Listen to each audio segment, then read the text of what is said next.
had a few people ask me how the truck did this weekend. Well, it did great. It rides smooth. Good on gas. I got about 20 miles per gallon. So, whole trip over the weekend only cost me about $80. Yeah, $80. It's a big change from the FT50 there, which gets like 8 miles a gallon. Yeah. So, what else can I say? Yeah, it does ride smooth. It's got some kind of traction control that helped. I did most of the trip in 2-wheel drive. There were a couple sections where I had to put it in 4-wheel drive because it's soft sand. Soft sand was an issue, but no problem. Put it in 4-wheel drive and it ran great. I was able to drive away. Okay. Issue I had, mud flaps. Yeah. Okay, here's a few things. The mud flaps ride awfully low, you know. See that? And the tires aren't really off-road rated, or an off-road tires are P245 75/16s. But I had no problems with flats. Ran them about 20 psi, no problem. Same thing in these mud flaps. These mud flaps in the front are even lower than the back. So these things rubbed on everything, dragged along. So that's not very good. What else? Oh, front clearance. You gotta watch your front clearance. Not a whole lot of clearance between here and there. Ding ding. I know I hit something, a couple spots. Looks like I might have hit the differential covers right here. I think that would have some kind of little skid plate on it or something. This piece of tin. This is basically, I would say, a gravel guard, you know. Keep things from flying up into your engine there. So is it off-roadable? It's capable. Yeah, it's capable. It's off-roadable. Didn't have any real problems, especially out there. It's just basically, you know, trail. Follow the trail. Just have to be careful, especially especially crossing over the rocky sections, boulder fields, stuff like that. In the big truck, really don't have to worry about that. But here, you just gotta watch where you're driving and pay more attention and just take it easy. Remember, you still gotta drive home.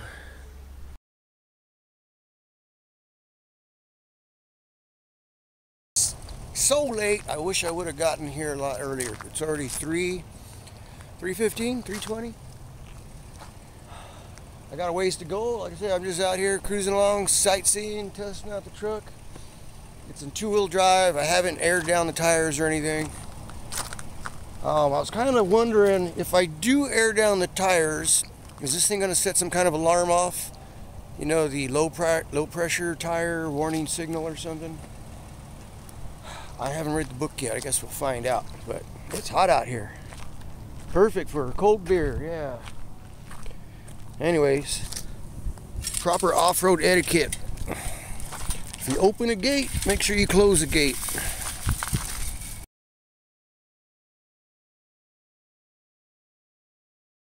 Well, alrighty, it is nice and warm out here. Yeah, nice breeze blowing, perfect. Just the way I like it.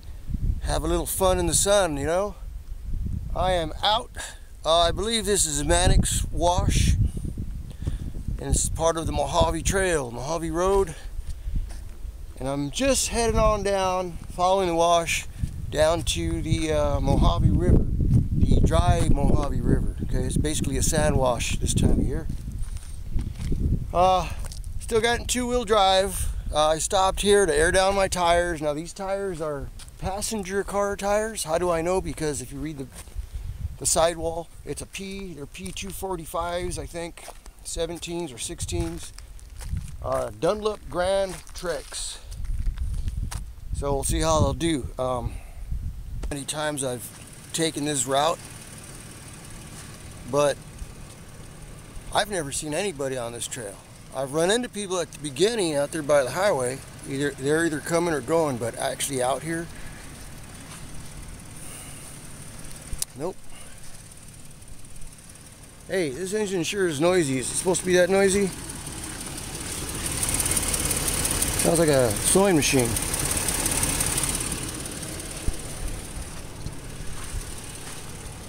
Engine noise. You hear that engine noise? I don't know what that engine noise is about. Is that normal for a Toyota motor? I don't know. Don't know nothing about these Toyota motors, so. It's only got 17,000 miles on it. Shouldn't be making any noise, as far as I know. Another thing, I don't like the door locks in this when you unlock the door. I don't like that noise at all. I don't want to hear no noise. None of my Fords do that. My Ford just flash the lights, so can't sneak away with this car. Look at that.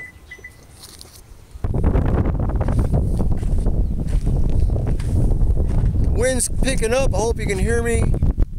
It's still warm out here. It's perfect. I love it like this. Truck's running really good. For I ran the whole wash here in two-wheel drive.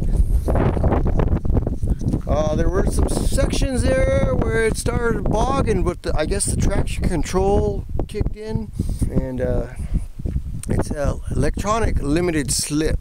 Yeah, it's not a locker. It's not an electronic locker. No, I didn't get the fancy shit.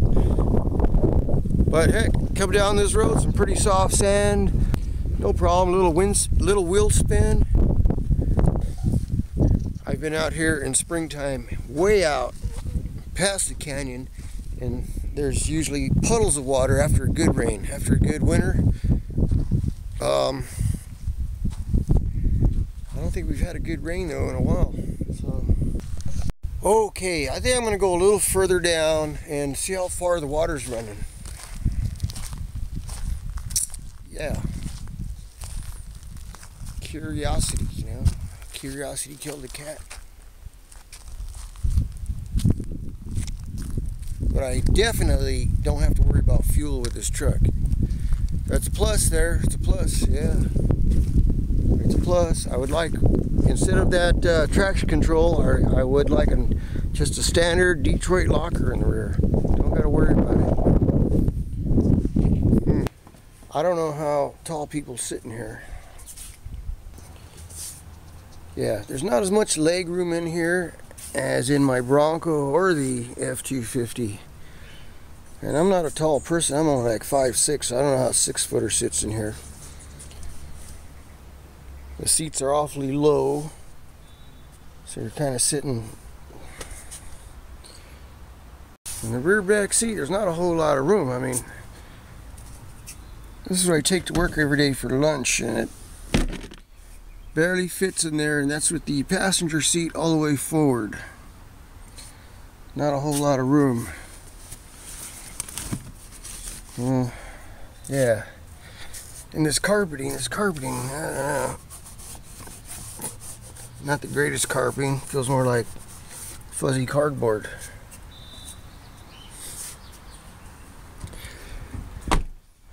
Yeah, just for comparison, here's my F-250. Here's the back seat of my F-250. There's plenty of room in there. Plenty of room back here. Like I said, the seats sit higher up.